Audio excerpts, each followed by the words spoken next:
2020년 6월 25일 목요일 지혜로운 큐티생활 시작하도록 하겠습니다. 오늘 말씀은 고린도전서 15장 12절에서 19절 말씀이고요. 고등부 운동원들은 카톡방에 올려드린 이미지 함께 참조하시면서 말씀 나누면 좋겠습니다. 그리스도께서 죽은 자들 가운데서 다시 살아나셨다고 우리가 전파하는데 여러분 중에서 죽은 자들의 부활이 없다고 말하는 사람이 있는 것은 어찌된 일입니까? 죽은 자들의 부활이 없다면 그리스도께서 다시 살아나지 못하셨을 것입니다. 그리고 그리스도께서 다시 살아나지 못하셨다면 우리가 전파한 복음도 헛되며 여러분의 믿음도 헛될 것입니다. 그뿐만이 아닙니다. 우리는 하나님께서 그리스도를 다시 살리셨다고 그분에 대해 증언했으니 하나님에 대해 거짓 증언한 사람들로 판명될 것입니다. 죽은 자들이 다시 살아나지 못한다면 하나님께서 그리스도를 다시 살리지 않았을 것입니다. 참으로 죽은 자들이 다시 살아나는 일이 없다면 그리스도께서도 다시 살아나지 못했을 것입니다. 그리고 그리스도께서 살아나지 않으셨다면 믿음은 공허한 것이 될 뿐더러 여러분은 여전히 죄 가운데 있을 것입니다. 그렇게 되면 그리스도를 믿다가 죽은 사람들도 멸망했을 것입니다. 우리가 그리스도 안에서 소망하는 것이 이 세상 삶에 그친다면 우리는 이 세상 어느 누구보다 불쌍한 사람들일 것입니다. 아멘. 만약 부활이 없다면 우리와 기독교 신앙은 어떻게 될까요? 예수님이 몸으로 부활하신 것이 사실이 아니라면, 그래서 그리스도인에게 죽음 이후에 부활이 없다면 그래도 괜찮은 것일까요? 오늘 본문을 통해 바울은 부활을 믿지 않는 일부 고린도 성도들에게 부활을 부정하는 결과가 무엇인지, 또 부활을 부인할 수 없는 이유들은 무엇인지를 제시하고 있습니다. 부활을 믿지 못했던 사람들은 대부분 당시 사회를 지배하던 헬라 철학의 영향을 받은 사람들이었습니다. 그들은 자신들의 생각으로 이해되지 않는 부활에 대해 자신들이 추구하고 있는 학문, 기준에 예수님의 죽으심과 부활, 곧 복음을 끼워 맞추며 자신들의 뜻대로 복음을 교정하려고 했습니다. 하지만 바울은 그들에게 예수님이 몸으로 부활하신 것이 거짓이라면 부활로 입증된 십자가의 구원 역시 거짓이 될 것이라고 이야기하며 교인들의 믿음 또한 헛것이 되고 우리가 받은 죄의 용서도 무효가 될 것이라고 말합니다. 또한 바울이 목숨을 걸고 전하고 있는 복음은 가치 없는 가짜가 되어버릴 것이라고 말합니다.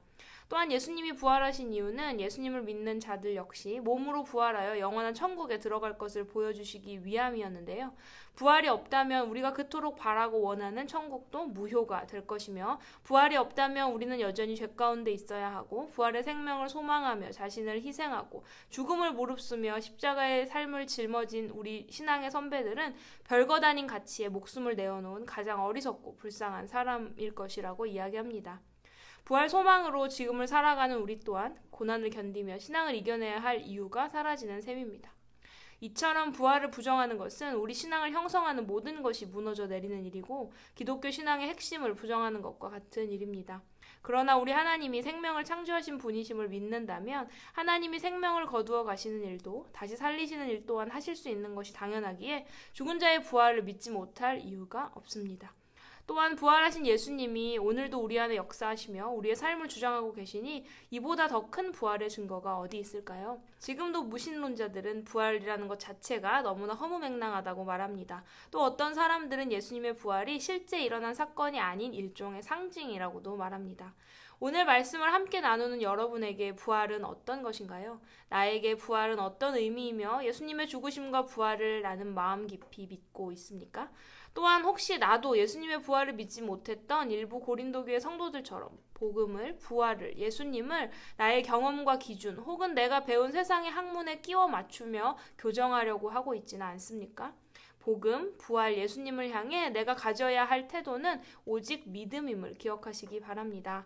복음, 부활, 그리고 예수님은 과학적으로, 이성적으로 이해하고 사람들의 이야기에 동요하며 풀어나가고 해결해야 할 것들이 아니라 나를 선택하고 구원하여 하나님 자녀 삼아주시고 지금도 내 안에서 나의 삶을 인도하여 주시는 주님의 크신 은혜임을 우리가 드릴 것은 그저 감사뿐이라는 것을 잊지 말고 어떤 것에도 흔들리지 않는 더욱 온전한 믿음이 될 수 있도록 말씀과 기도로 성장해 나가는 우리 고등부 운동원들이 되기를 소망합니다.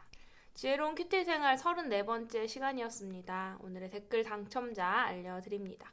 오늘은 1번과 5번 그리고 이정인 운동원입니다. 이정인 운동원에게 영상 댓글 참여해달라고 알려주시면 감사하겠습니다. 오늘의 퀴즈 드리도록 하겠습니다. 첫 번째, 고린도 교회 교인들 중 이것을 믿지 못하는 사람들이 있었습니다. 이들은 무엇에 영향을 받았으며 그들은 이해되지 않는 부분을 어떻게 하려고 했나요? 두 번째, 바울은 예수님의 부활이 거짓이라면 많은 것들이 헛된 것, 가치 없는 것, 거짓이 되어버릴 것이라고 말합니다. 이런 것들은 어떤 것들이 있을까요? 오늘 이야기 중 3가지를 찾아 적어주세요.